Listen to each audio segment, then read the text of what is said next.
여러분, 실험을 하나 어떤 분이 했어요. 이 커피거든요. 커피인데 커피에다가 스타벅스나 뭐나 해갖고 쭉 해갖고 여기 프리미엄 또 옆에서 있는 것들 이렇게 자판기에서 빼는 커피 쭉 한 10개를 쭉 여기다 놨어.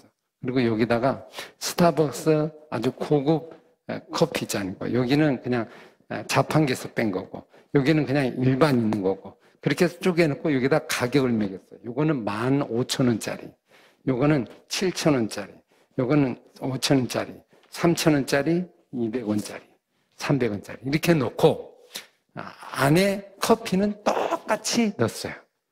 그리고 사람들에게 지나간 사람에게 이걸 마셔보라고 그랬어요. 마셔봤어요. 마셔보고 맛이 어떤가를 평가를 했어요.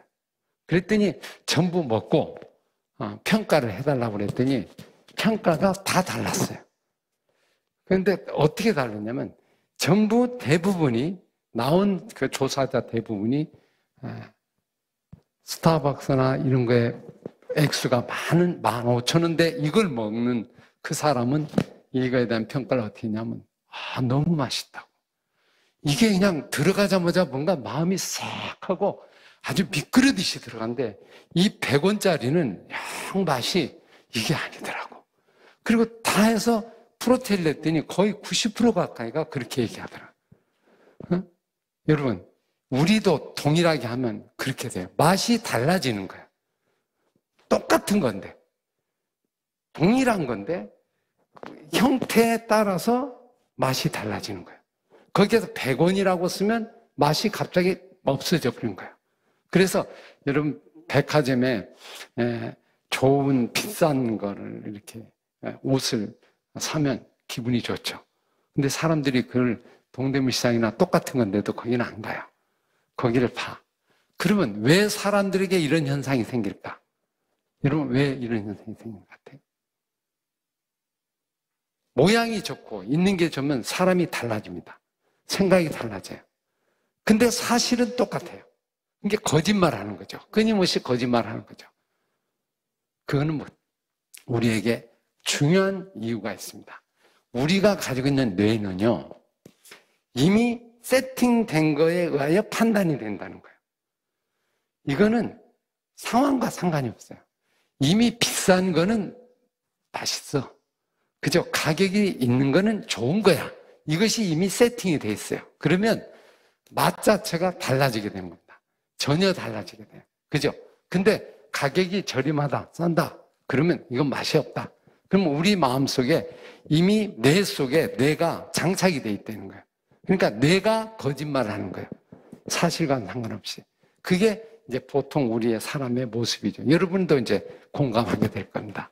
예, 왜 그렇게 되냐? 그럼 우리가 가지고 있는 생각과 프레임과 이 생각이 일단 첫 번째 문제가 있다고 생각하고 접근해 봐야 돼요. 내 생각이 옳다고 생각하면 그걸로 모든 걸 판단하기 때문에 그때부터는 문제가 해결이 안 됩니다. 지금 코로나 시대죠. 어려운 시대예요. 그럼 이 시대를 어떻게 문제를 해결해야 되는가 하는 건요, 상황보다 내 생각에 어떤 문제성은 없는가, 이걸 점검해 봐야 돼요. 그렇지 않으면 이 문제를 해결하기 어렵습니다. 그래서 오늘 우리가 이제 이 교육에 대한 거를 지금 할 때 여러분이 가지고 있고 지금까지 가지고 있는 여러분의 생각이 혹시 점검해야 될 부분은 없는가, 이걸 먼저 점검하고 그런 다음에 문제들을 하나씩 찾아가는 것이 순서라고 생각해서 제가 앞에 나눴어요. 메타인지라고 보통 뭐죠? 교육학에서 말하는 이 뜻은 뭡니까? 내가 나를 아는 능력이에요. 내가 나를 아는 능력, 스스로 자기를 파악하는 능력, 이거에 의해서 기적이 일어나요. 모든 삶의 어떤 부분은 메타인지 능력이 아주 좋은 사람은 변화가 빠르고요, 메타인지 능력이 약한 사람은 변화가 안 일어나요. 옛날의 방식을 그대로 끝까지 나가는 거예요. 그럼 이거를 깨닫게 하는 거, 이게 이제 우리 인지능인데, 여러분 소크라테스가 있잖아요. 소크라테스가 한 말 가운데 가장 유명한 말이 뭐죠? 나는 누구인가? 나는 누구인가? 이걸 평생 질문하고 계속 생각하다가 죽었어요.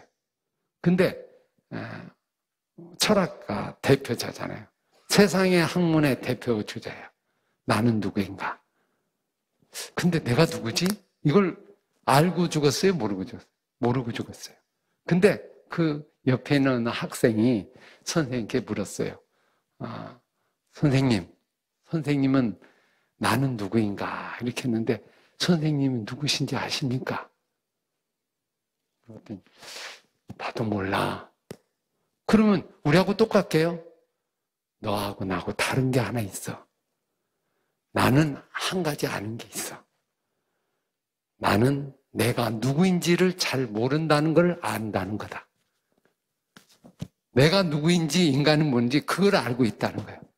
그러니까 그런 면에서 좀 다르다고 볼 수 있는데 결국 모르고 죽었잖아요. 세상 사람들 다 모르고 죽어요.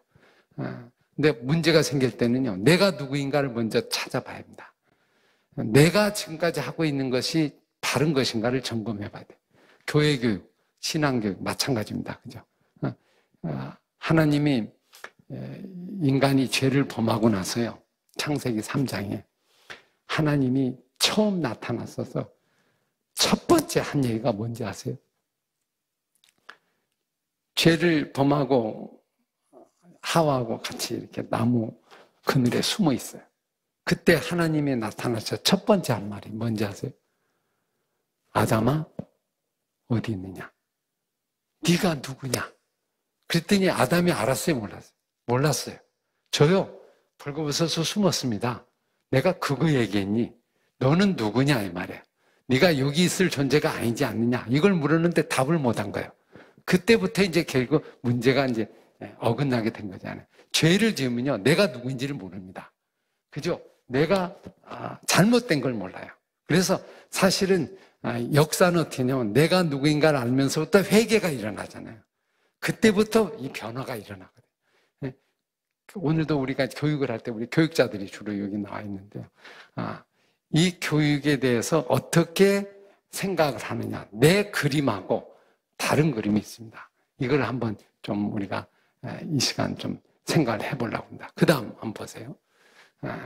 그 다음, 예수님이 제자들에게 뭐라고 그랬죠? 너희는 나를 누구라고 하느냐? 근데 사람이 자기 자신을 알아요, 몰라요? 몰라요. 모릅니다. 죄를 지은 순간부터 모릅니다. 그러면 나를 아는 방법은 어떻게 하느냐? 누군가를 만나야 됩니다. 만나지 못하면. 근데 나하고 비슷한 사람을 만나면 변화가 안 일어나요. 나보다 위대하고 나보다 큰 분을 만나야 돼요. 그래야 내가 달라집니다. 여러분, 사람은요, 자기 스스로 자기를 알 수 있도록 원래는 만들었는데 죄가 들어가면서 이게 안 되게 돼 있어요. 사람이 자기를 모릅니다. 여러분, 가장 중요한 제 얼굴을 내가 알아요? 몰라요. 못 보게 만들었어요. 아무리 봐도 내 얼굴 못 본다. 그럼 내 얼굴 누가 어떻게 알 수 있어요? 누가 알려줘야 돼요. 그리고 거울이 나를 보면서 나를 알게 됩니다. 상대방을 통해서 나를 보는 거예요. 내가 스스로 알 수가 없습니다. 그래서 사실은 예수님이 오신 것도 우리를 알게 하기 위해서 오신 거예요. 그래서 예수님이 제자들에게 한 얘기가 뭐예요? 너희는 나를 누구라고 하느냐? 하나님을 얼마나 아느냐에 따라서 자기가 달라지는 거예요. 자기가 달라지는 거예요. 그러니까 나를 아는 거는 하나님을 아는 거, 예수님을 아는 것에 답이 있다는 거죠. 그래서 오늘 우리가 변화가 되려면 누구를 만나야 됩니다. 근데 사람을 만나고는 변화가 안 일어나요. 비슷하잖아요. 다 그게 거기고 뭐 누가 비슷한데. 근데 정말 예수님을 하나님의 아들로 믿고 그때부터 제자들이 달라졌잖아요. 그래서 만나는 사건이 있어요. 사건. 그래서 사람이 변화되려면 사건이 일어나야 됩니다. 사건. 사건이 안 일어나면 절대로 변화가 안 나요. 그래서 이게 4개의 프레임이 있는데 이거 아주 중요한 프레임인데요. 제가 강의 처음부터 마지막까지 이걸 가지고 이제 끌고 가려고 합니다. 여러분, 관점, 내 가지고 있는 본질, 이 생각이 바뀌려면 뭐가 바뀌어야 되냐면 사건이 바뀌어야 합니다. 사건이 잘못되면요. 그 다음에 이게 반복이 되면 내가 어떻게 되죠? 패턴화가 돼요. 고착화돼요. 그리고 그것이 프레임 패러다임입니다. 그걸로 모든 걸 봅니다. 그러니까 이 관점이 계속 잘못된 관점으로 보는 거예요. 그러니까 성경을 볼 때도 이제 그런 관점을 오랫동안 경험하다 보면 이게 바꿔지기 어려워요. 그래서 이걸 바꾸려면 사건을 바꿔야지 생각을 바꿔갖고는 안 됩니다. 사건을. 여러분, 성경이 어떤 분이 그런 얘기를 해요. 저한테 와서 흔히 하는 얘기가 뭐냐면, 목사님이 성경 공부 가르치고 있죠. 예, 가르치고 있어요. 20년 하고 있어요. 20년까지. 지금도 계속 하고 있죠. 근데 물어봅니다. 성경 공부는, 그만하세요.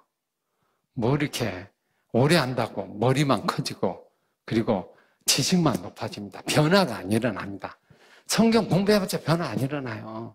안 해요.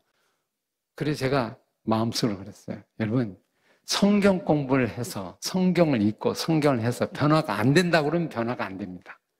근데 변화가 된다고 그러면 되는 겁니다. 이거는 프레임의 문제예요.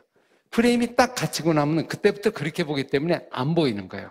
그러니까 이 사람은 한 번도 이거를 사건을 경험 못 해봤어요. 말씀을 통하여 듣고 깨닫는 사건을 경험하지 못했습니다. 제가 얼마 전에 제가 이제 성경을 가르치는 그 모임 중에 어느 한 권사님이 카톡이 왔어요. 카톡이 왔어요. 뭐라고 적었냐면, 목사님, 오늘 아침에 읽은 성경이 이사야 성경입니다. 아마 매일 성경을 쭉 읽고 있었던 것 같아요. 근데 그 이사야 성경 읽다가 눈물이 주르르르 흐르고 눈물이 막 흐르게 돼요. 왠지 모르게 이렇게 눈물이 흐르는지 모르겠어요. 근데 성경을 읽기만 했는데요, 흐른다는 거예요. 그러면서 거기다 이렇게 적는 걸 이렇게 적었어요. 목사님, 오늘 이사야가 말하는 이 선지자의 그 이야기가 바로 내 얘기고, 바로 나를 향한 얘기고, 그리고 나의 죄를 책망하는 얘기고, 그러다 보니까 읽는 것 자체가 바로 내가 이사야가 된 것 같은 느낌이 들면서 이사야의 그 안타까운 마음, 백성들에게 죄를 심판하는 그런 내용에 대해서 저절하게 보이면서 내가 가리키는 구역예배, 내가 가리키는 성도들, 내가 가리키는 목장들, 이것이 생각하니까 마음이 너무 아프다는 거야. 그러면서 눈물이 막 한없이 흐르는데 닦으면서도 흐르고 그러면서도 감사하고 이런 이제 느낌을 받았다. 이렇게 얘기하는 카톡을 이렇게 왔어요. 여러분, 이게 체험이 되면 말씀 자체가 어때요? 지식이라고 생각하지 않고 살아있다고 느껴지잖아요. 이게 우리가 이제 이런 경험이 일어나야 돼요. 체험이. 그러면 삶이 달라지죠. 그래서 오늘